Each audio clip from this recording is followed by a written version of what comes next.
Kemerdekaan Indonesia diproklamasikan pada 17 Agustus 1945, namun jalan menuju pengakuan kedaulatan ternyata tidak berlangsung lurus. Di tengah perang, diplomasi, dan tekanan internasional, lahirlah sebuah bentuk negara yang sifatnya sementara tapi sangat menentukan arah sejarah Indonesia, Republik Indonesia Serikat.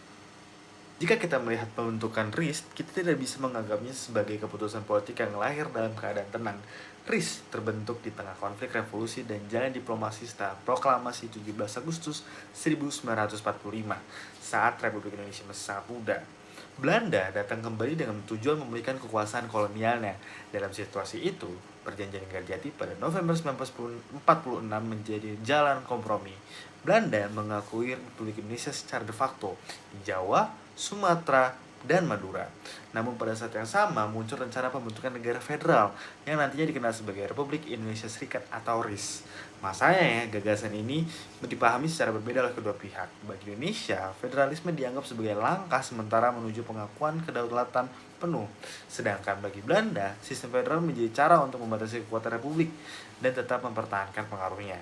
Ketika kompromi itu gagal, konflik kembali membesar melalui agresi militer Belanda dan perjanjian Renville yang semakin melemahkan posisi republik. Karena itu, latar belakang RIS bukanlah hasil kesepakatan yang sepenuhnya damai, melainkan hasil tarik-menarik antara perjuangan kemerdekaan Indonesia dan strategi politik Belanda. Proses terbentuknya RIS mencapai titik penting setelah agresi militer Belanda II pada 19 Desember 1948. Pendudukan Yogyakarta dan penahanan Soekarno-Hatta justru memicu tekanan internasional lebih keras kepada Belanda. PBB juga ikut menekan penyelesaian konflik, lalu hubungan antara Republik dan kelompok federal mulai menghangat.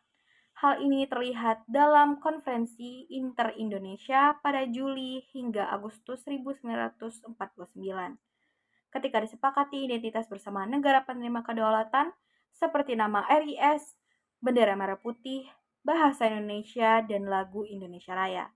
Kesepahaman ini memperkuat posisi Indonesia dalam konferensi meja bundar di Den Haag hingga akhirnya Belanda menyerahkan kedaulatan pada 27 Desember 1949. Secara konsep, RIS dibentuk sebagai negara federal bercorak parlementer di mana presiden berperan sebagai kepala negara, kabinet dipimpin oleh Perdana Menteri, DPR mewakili rakyat, dan Senat mewakili daerah-daerah bagian. Secara formal, sistem ini tampak seperti upaya menyeimbangkan kepentingan nasional dan daerah. Namun di balik itu, ada persoalan yang lebih besar. Republik Indonesia yang menjadi pusat perjuangan kemerdekaan justru hanya ditempatkan sebagai salah satu negara bagian. Karena itu, federalisme dalam konteks RIS bukan sekedar pembagian wilayah, tetapi juga dari strategi Belanda untuk memecah kekuatan republik, memperbanyak mitra non-republik, dan mempertahankan pengaruhnya. RIS sejak awal adalah kompromi politik dan bukan bentuk negara ideal yang benar-benar diinginkan mayoritas gerakan nasional Indonesia. Dan kompromi inilah yang kemudian melahirkan dampak besar, terutama bagi Belanda. Bagi Belanda, terbentuknya RIS memang membuat mereka kehilangan kekuasaan penuh atas tanah jajahannya, karena penyerahan kedaulatan pada tanggal 27 Desember 1949 menunjukkan bahwa Belanda akhirnya mengakui kedaulatan Indonesia. Namun, di sisi lain, Belanda juga masih tetap menjaga pengaruhnya yang dipertahankan melalui dua cara. Yang pertama, Belanda memindahkan tanggung jawab pembayaran hutang mereka kepada Indonesia, di mana kita harus membayar 4,5 miliar gulden untuk aksi polisionil, agresi militer yang dilakukan Belanda terhadap Indonesia.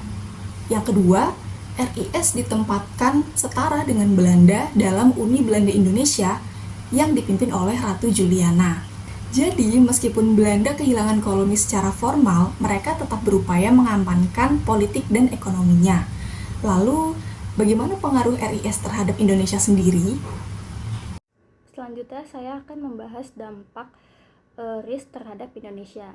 Nah, bagi Indonesia sendiri, dampak RIS ini terasa jauh lebih kompleks. Contohnya dalam bidang kebudayaan dan pendidikan. Muncul dorongan kuat untuk mengganti penggunaan bahasa Belanda dengan bahasa Indonesia, terutama di sekolah. Hal ini penting karena bahasa nasional menjadi simbol bahwa kemerdekaan tidak hanya soal politik, tetapi juga soal identitas. Sedangkan dalam bidang ekonomi, RIS meninggalkan beban hutang yang sangat besar, yaitu sekitar 4,3 miliar gulden. Nah, beban ini menimbulkan ketidakpuasan karena masyarakat merasa Indonesia seakan-akan harus membayar mahal untuk kemerdekaannya sendiri. Sedangkan dalam bidang politik, RIS juga tidak memiliki legitimasi sosial yang kuat. Banyak negara bagian dianggap lahir dalam orbit kebijakan Belanda. Hal tersebut memicu demonstrasi anti-federal dan berbagai gejolak. Contohnya seperti pemberontakan APRA, peristiwa Andi Aziz, dan Republik Maluku Selatan. Oleh karena itu, RIS tidak bertahan lama. Para pemimpin daerah mulai berunding untuk kembali ke negara kesatuan. Dan akhirnya pada 17 Agustus 1950, Indonesia resmi kembali menjadi NKRI. Dari sini kita bisa melihat bahwa RIS memang penting sebagai tahap menuju pengakuan kedaulatan, tetapi bukan tujuan akhir perjuangan bangsa Indonesia.